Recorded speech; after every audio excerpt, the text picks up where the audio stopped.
And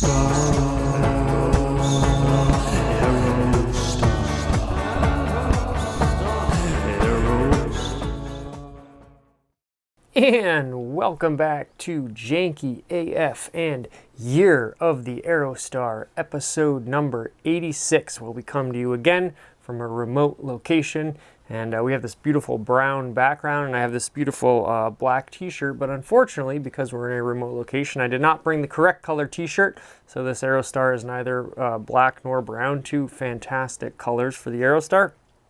You may have noticed if you watch this program regularly, I don't know where my Ford hat is. I'll find it, don't worry. But until then, we have this beautiful Jankified hat. All that, neither here nor there. Let's talk about the van, shall we?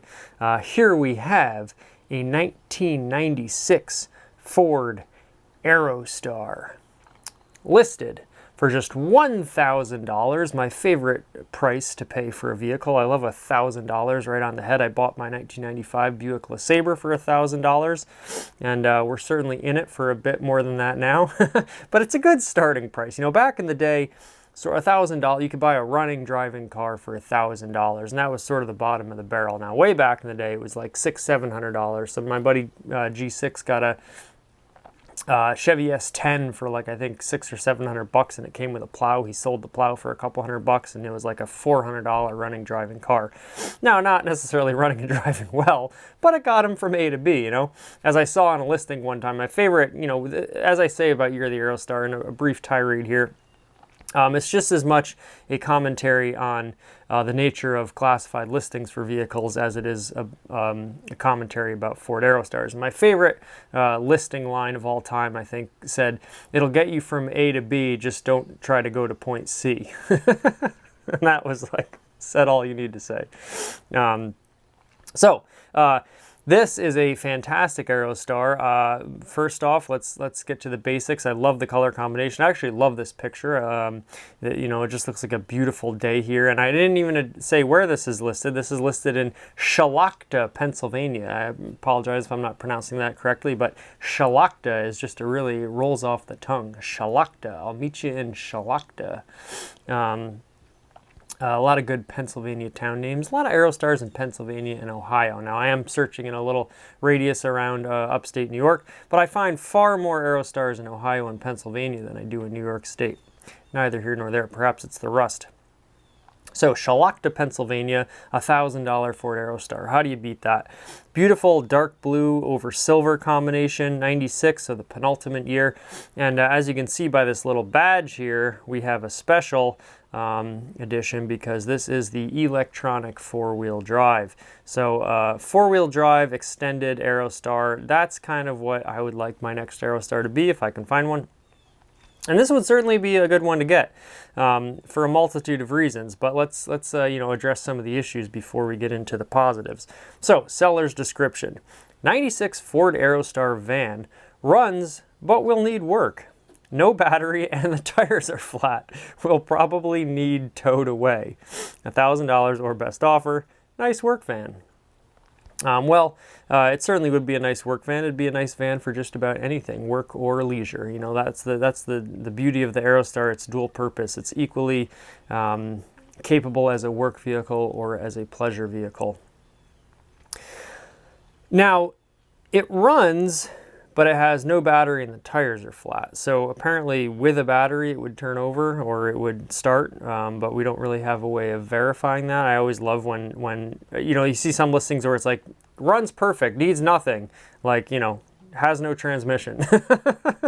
It's like, so. Anywho, you know, anything to get you in the door. But, you know, conceivably, you put a little air in the tires, you put a battery in, and it fires up. Now, should you drive it home? You know, probably not. But, yeah, we'll probably need towed away. Again, some great, you know, very creative grammar there, which we celebrate. You know, as I always say, to all the grammar police out there, you know, the only thing that matters when communicating is whether your communication is properly understood. And it says we'll probably need towed away. Now, I know what that means. That means bring a trailer. So No problem there. I do love the white wall tires that this is sitting on. This is also, and then I will say the white wall tires look particularly fantastic on these alloy rims. Is this a 6 or a 7 spoke? Let's see. 1, 2, 3, 4, 5, 6, 7. Yeah, a rare 7 spoke wheel. Kind of cool. And I've always liked the look of these. They had a couple different alloy wheel packages. I think this is probably my favorite.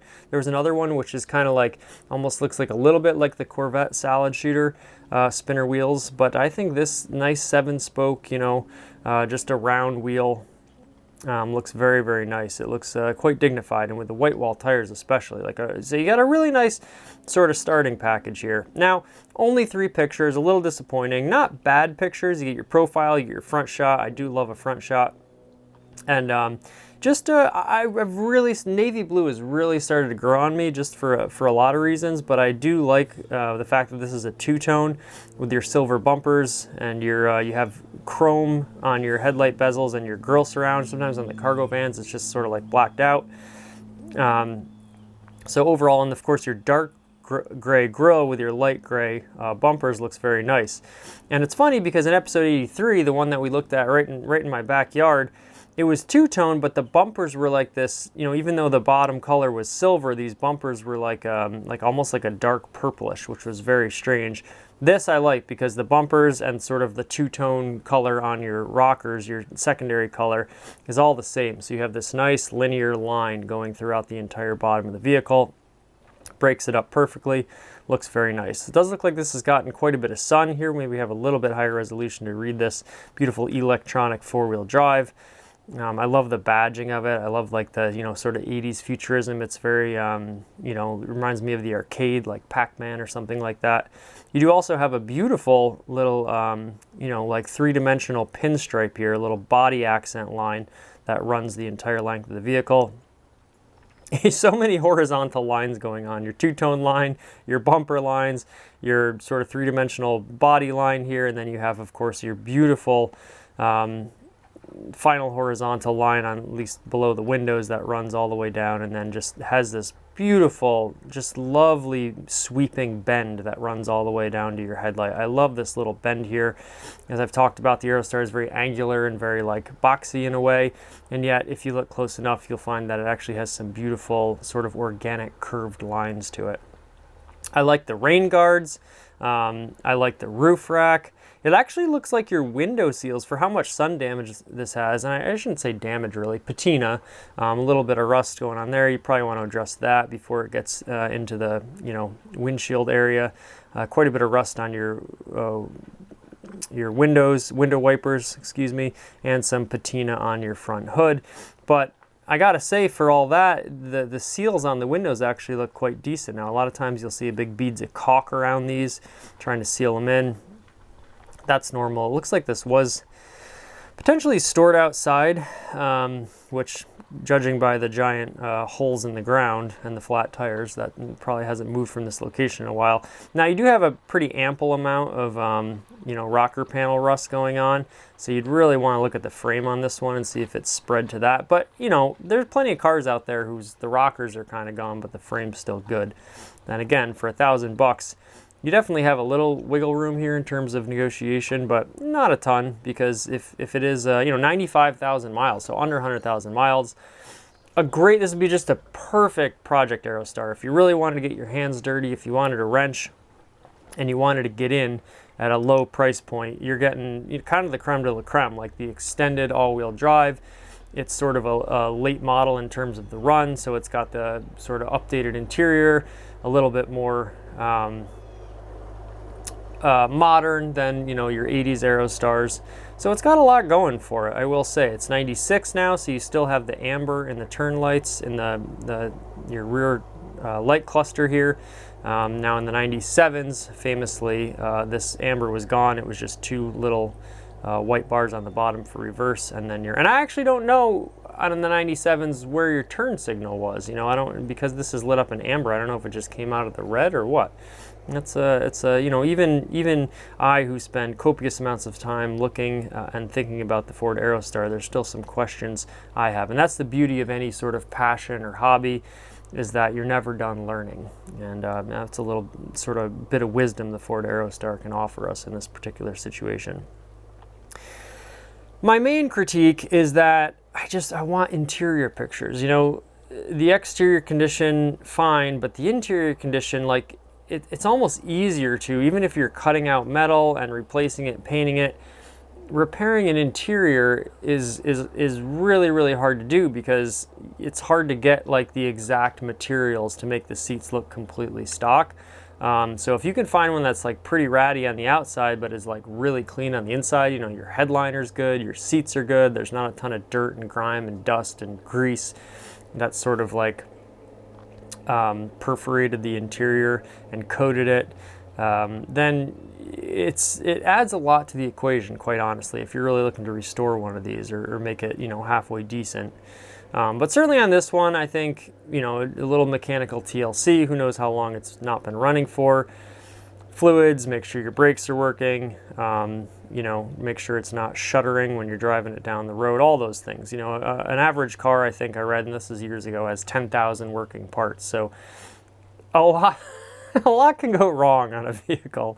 But when it goes right, it's glorious, especially in a Ford Aerostar. Something about the extended all-wheel drive, it's just sort of like, you know, the beefiest possible Aerostar. Now, presumably, being all-wheel drive, this also has the 4-liter engine instead of the 3-liter, which is also kind of cool. It's just something a little different. It's a little bit more powerful. I think your gas mileage on these is even worse. I think you're probably getting like, you know, 18 miles per gallon. So not great, but, you know, compared to like a quarter-ton pickup truck, a 1500 pickup truck, 1500 or, you know, F-150, whatever it may be, you're probably getting better mileage than that if it has a V8 in it. And you can still tow, you know, factory rated at 4,800 pounds, and certainly with the all-wheel drive or the 4-wheel drive and the 4.0 engine, you know, you can be just that much more confident in your towing ability with this. I do not see a trailer hitch on it, but we can't really see the back. Again, you know, we talked about in the last video buying an Aerostar just for the bumpers alone. If you say you bought this for asking price, $1,000, you got the front and the rear bumper off of it, that you've probably broke even right there, because just the front and rear bumper, a lot of times I've seen these things, just a bumper itself, one bumper cover, front or rear, go for $500. So, you know, right there, you've kind of made your money back in those parts. And I certainly do not promote necessarily just buying Aerostars to part them out, but if you do have an Aerostar and you're looking for one little specific part, maybe you borrow it, and then, you know, you kind of keep this in the yard for when you have time to really tinker with it and get it back up to snuff.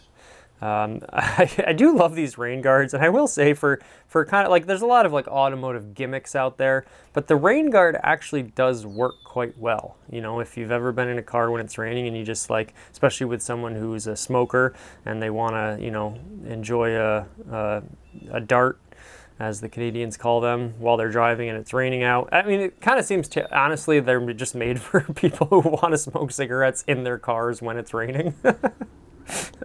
But, you know, maybe it's just a little humid out and you want to roll the window down when it's raining. I find that these things actually are quite functional. And I think they aesthetically, they look quite pleasing too. So I like that it has the sort of rain guards on there. You know, yeah, aesthetically, really perfect. I like the faded dark blue over silver. It's a beautiful, sort of very elegant, very regal, very understated livery, I guess we'll call it, and generally just the looks of the Aerostar. Even in the front, the two-tone continues all the way through.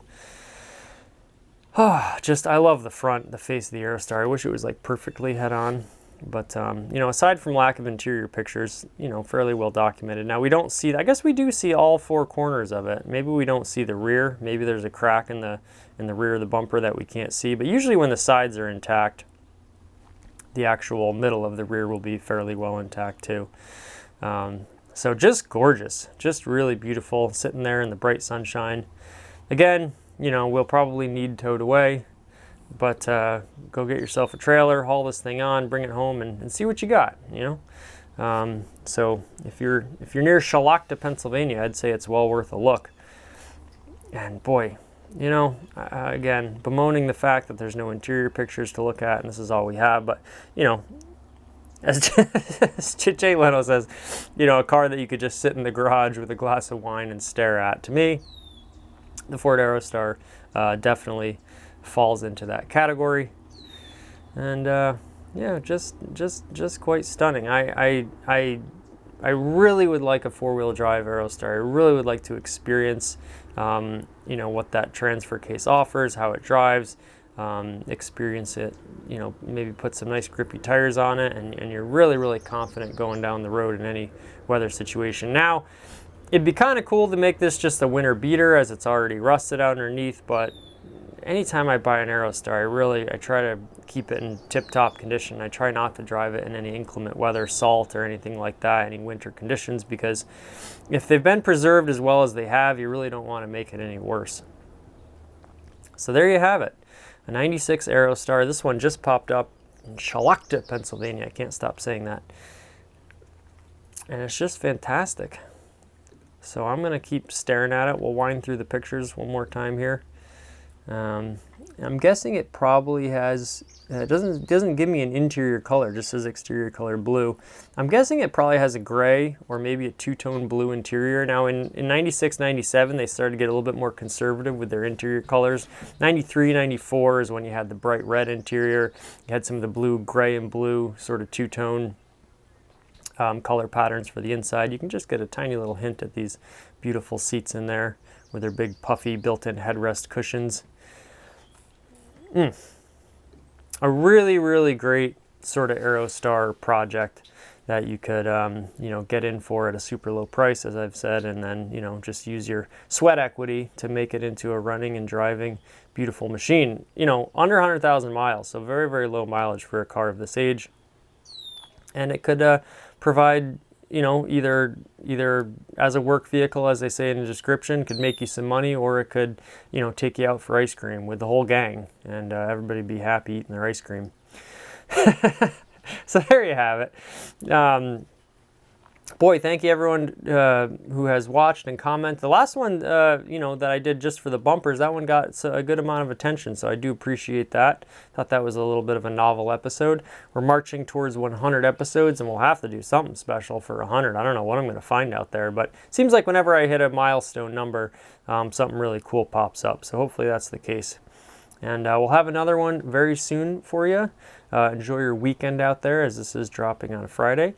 And we'll see you very soon. And until then, Janky do Thanky.